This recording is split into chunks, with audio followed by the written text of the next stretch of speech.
Juodąja buhalterija kaltinama darbo partija užsibrėžė laimėti kitais metais vykstančius Seimo rinkimus.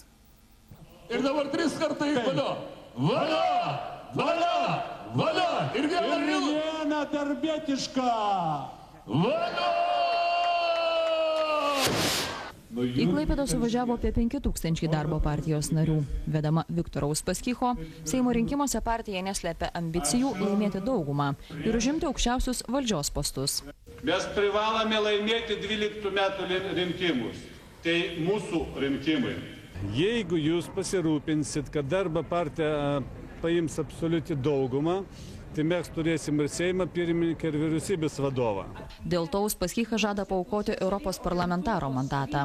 8 metų gyvavimo gimtadienį mininti partija į suvažiavimą pasikvietė ir kitas partijas. Tiesa, šiuo metu valdžioje esančių konservatorių renginyje nebuvo. Tačiau jeigu pavyktų laimėti rinkimus, darbiečiai sako dirbtų kartu ir su jais.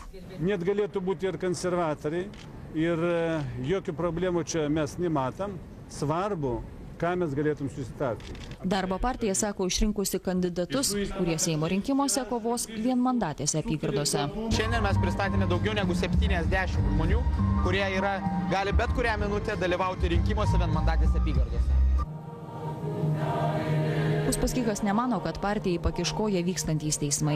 Uspaskichas yra kaltinamas organizavęs apgaulingą partijos buhalterijos tvarkymą.